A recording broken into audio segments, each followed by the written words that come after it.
Sekarang mulailah, ganti aja, daripada dengerin itu lebih baik nyanyi aku. Dimulai dengan bernyanyi dulu ya. Kalau jelek ya mohon maaf.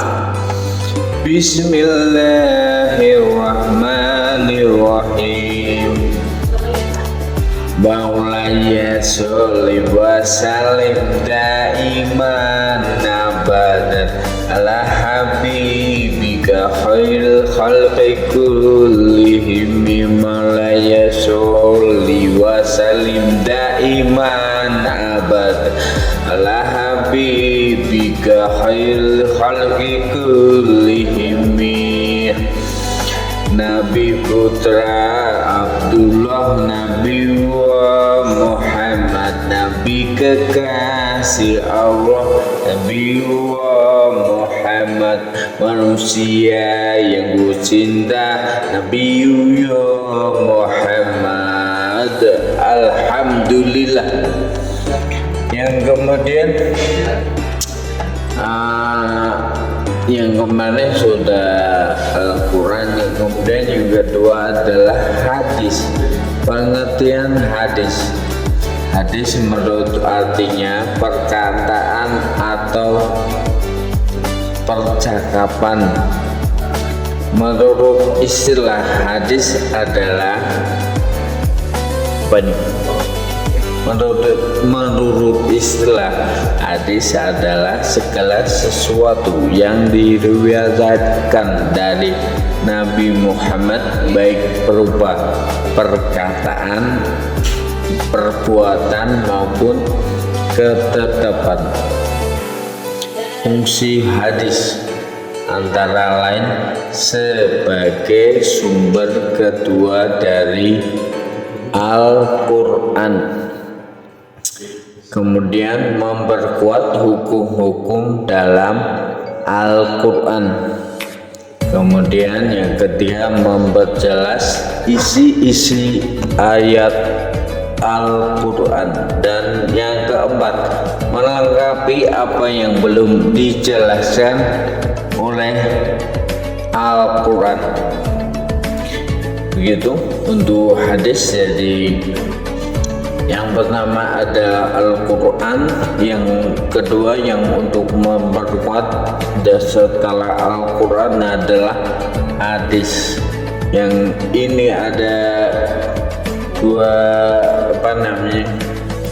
kitab ini sangat penting sekali bagi umat Islam, terutama sebagai panutan. Istilah dalam ilmu hadis. Saya pertama Abu Sanan Al-Arba'ah Al-Khamsah As-Sab'ah As-Sittah As-Sar As-Salsalah An-Nas'i As-Salsalah Warib hadis mutafaq Allah majhul muhadis matan musasal musnad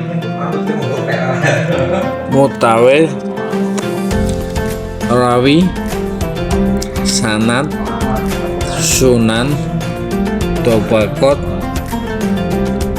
sikah. Itulah untuk istilah dalam ilmu hadis. Kemudian struktur hadis itu ada 3 bagian. Yang pertama adalah sanad, yang berikutnya matan dan rawi. Nanti dikupas lebih jauh lagi, nampak ada sanad, ada matan, ada rawi. Apa itu? Sanad itu apa, matan itu apa, rawi itu apa? Yang pertama yaitu adalah sanad. Sanad adalah berita tentang jalan matan. Kalau matan adalah perkataan yang terdapat di akhir sanad. Yang terakhir adalah rawi. Rawi adalah orang yang meriwayatkan hadis tersebut. Kemudian jenis hadis berdasarkan keasliannya. Ini ada lumayan banyak jenis hadis berdasarkan tingkat keasliannya. Yang pertama, hadis sahih. Yang kedua, hadis hasan. Yang ketiga, hadis daif.